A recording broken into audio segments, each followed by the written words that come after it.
Hello everyone, NEGTV is with you, and today you will learn the main news of the games.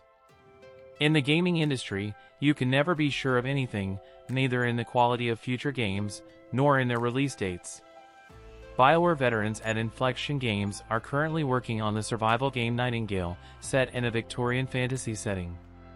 The release was supposed to take place this year, but, alas, team leader Aaron Flynn said that he would have to wait until the spring of 2023. This is because the authors decided to transfer their brainchild to the Unreal Engine 5 engine and, plus, add additional features to the gameplay.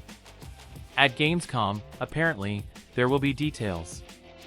In addition to Nightingale, the role-playing game Hogwarts Legacy has also been rescheduled. Warner decided to throw it on February 10th next year. That is, the delay will be 2 months. In this case, the traditional explanations come from the developers in the spirit of we needed extra time to polish, but there is an assumption that everything is because of God of War, Ragnarok. At least journalists Greg Miller and Tim Geddes are convinced of this. According to them, major publishers are really afraid of this game. No one wants to compete with the new Sony exclusive that will shake up store shelves on November 9th. Tim Geddes says that he made several work calls and was naturally shocked the employees of the game companies as a selection say, well, you know, we'll probably give God of War more space.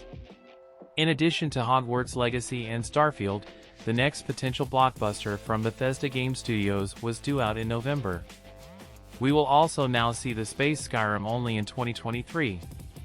But Ubisoft is somehow not shy, its own pirate action. She still plans to release Skull and Bones just one day before the release of Ragnarok. Apparently, the Alan Wake remaster, released last October, if not a failure, then proved to be unsatisfactory. According to Remedy's financial report, the project still hasn't recovered its production costs. Also, games in the Crossfire universe have not yet come out as a plus. And in general, for the first time in a long time, Finnish developers had losses. A year ago, the studio earned €2,300,000 for the same quarter, and in this one it lost €1,800,000. Not that this is directly related to low sales, it's just that Remedy is now spending a lot of money on creating new games. She has several of them. This is a spin-off of Control, and remakes the first 2 parts of Max Payne, and a full-fledged sequel to Alan Wake. And not only. But, obviously, if the latest releases were a little more in demand, the indicators would remain at a positive level. The next quarter will also, apparently, be highlighted in red. Remedy does not plan new releases in the near future. As for Alan Wake 2, the work on the new product, as the team clarifies, is proceeding actively and according to plan. The release is still scheduled for next year. There are no changes here. Recreation Race announced, responsible for former creators Burnout and Need for Speed, Hot Pursuit. Huge tracks with crazy passages suddenly appear above the calm city. On them and have to drive. Own routes, however, will also be given to design. That is, it turns out that we have something similar to Trackmania. Tracks can be built on a colossal scale, with an area of 400 square kilometers in the world. The game plans several crazy modes, including one in which players can change the track right in the middle of the race. There will also be an old-school FM radio with 16 channels and the ability to play your own Spotify playlists, as well as plenty of car customization options available right from the start of the game. Again, a release date has not been specified. We also have a wrestling simulator AEW, Fight Forever. AEW, or All Elite Wrestling, is a new promotion that opened 3 years ago and has carved out a niche as WWE's leading competitor. In the trailer, we were shown commentator Tony Schiavone and wrestler Britt Baker, who was a women's champion for a while. The gameplay is not very inspiring, and the development is sad. Well-known yukas, but supervised by one of the best pro wrestlers of our time and part-time professional Street Fighter player Kenny Omega, and this gives some hope that yukas will do something normal. Omega himself, it seems, is not very pleased with the cooperation and, apparently, if AEW takes on the next game, then the team of authors will be seriously revised. But, as noted in the trailer, we'll see soon. A new trailer for Jagged Alliance 3 was shown. Nothing fundamentally new was shown to us, but it's nice to see a high-quality continuation of this great franchise, which has been tormented by murky copyright holders for many years, regularly sending mediocre crafts for sale. You can never be a fan of THQ Nordic, but you can't help but note its careful and respectful attitude to the revival of the games of the past. The action of Jagged Alliance 3, according to tradition, will unfold in a fictional third world country, the state of Gran China. Its leader went missing, as a result of which this place plunged into a state close to civil war. We are hired as a commander of mercenaries by the wife of the president and asks to restore order in your own country. Regarding the release date in this case, they also did not share with us. The main surprise of the THQ Nordic presentation was the announcement of Alone in the Dark, a restart of the classic horror series. This franchise gave rise to the genre of gaming horror films. The creators of Silent Hill and Resident Evil were already inspired by it. The first game came out 30 years ago back in '92.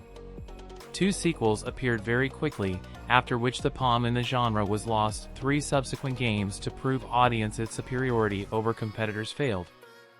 The last one, Alone in the Dark, Illumination, was generally some kind of shame and, in a good way, it should be completely deleted from the history of the series. Some time ago, the rights to the universe were successfully bought by THQ Nordic, and now, finally, we are dealing with a restart. The authors call the rethinking of Alone in the Dark a real love letter to the classic horror from the '90s. They promise a return to the roots, atmospheric adventure and deep soundtrack, as well as a lack of ammo. The story, which is called necessarily complex and psychological, writes the screenwriter of Soma and Amnesia, The Dark Descent Michael Hedberg, and it inspires confidence. There is no official release date for the reboot, but the game has been in development since the end of 2019 and has now reached the alpha stage. It is likely that the release will take place at the end of 2023. THQ Nordic Publisher held its own annual online presentation and showed some interesting new products. Tempest Rising, a strategy game inspired by Command & Conquer, has been announced. This is a natural classic in a modern guise, with the same lamp-based construction and 3 factions to choose from. The story campaign consists of 2 parts, each of which includes, as the authors say, 15 missions. It will be about the confrontation of the Peacekeeping Corps, Global Defense Forces, and the Desperate Storm Dynasty. Release on computers next year. Bulgarian studio Black Sea Games is making a sequel to the Knights of Honor strategy game, released in 2004. The sequel is called Knights of Honor 2, Sovereign, and will offer to lead a medieval European state, which we will bring either to glory or to ruins. You have to keep religion in check, keep an eye on the economy, appoint commanders, train spies, and so on. The gameplay provides both a global mode and battles with unit control, just like in Total War. When the exit, do not say. Space for Sale Survivor announced. He relentlessly reminiscent of No Man's Sky, but with an isometric camera. We play as a small chibi astronaut, exploring a barren and treacherous planet with an ashen volcanic surface inhabited by creepy creatures. But there's more to Space for Sale than just survival. The first goal, which can be seen in the trailer, is find a rare blue plant for a client. That way, when we set up outposts, between gathering trips, we'll be looking for rare alien fauna to sell to our customers. Outposts start with the construction of mailboxes and a plot, which is then filled with furniture and living quarters.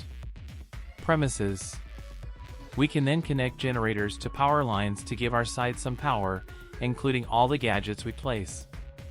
The release date is also not yet clear. They also brought to the event a new trailer for the sequel to Outcast, which was announced a year ago. Here the authors suggested that we admire the beauties of the planet Adelphi, as well as roughly understand what the inhabitants of these places expect from our protagonist, Cutter Slade, who will have to save this blooming world from robot invaders. Despite the fact that in September last year, Outcast 2: A New Beginning was announced for an imminent release, after almost a year, even the approximate deadlines for the release of the novelty did not appear. However, who wants a real release date, then on August 16th the Hunter Simulator Way of the Hunter will see the light. And this is exactly the simulator. Here we will be entertained minimally. The focus is on the realism of what is happening. You have to hunt down prey for a long time, and even if there are a dozen deer around you, this does not mean at all that you see them. At first glance, it may seem that the game world is empty. Maximum, some animal will run a kilometer away from you. But in fact, the game is full of living creatures. She just runs away, finding the slightest danger. Animals can see you, smell you, and most importantly, hear your footsteps. The slightest inaccuracy, and the future trophy will run away, and chasing four-legged animals, which also have a head start of half a kilometer, is a hopeless business. You will have to return home, wait for the next day, go again to the hunting place, and then trudge again on foot. The price of an error in some cases can reach an hour of real time, if not more. So that the animals do not find you, you need to move crouching, or even better, in a Plastunsky way, turn on sneaking and remember to choose the direction against the wind. All in all, it's not for everyone. Gothic fans have finally received footage of the remake. It looks incredibly atmospheric and exactly as the fans of this great Piranha Bytes game expected. In this case, they decided to return us to those same mines teeming with insectoid monsters, and one of the workers is being eaten right in front of the nameless hero.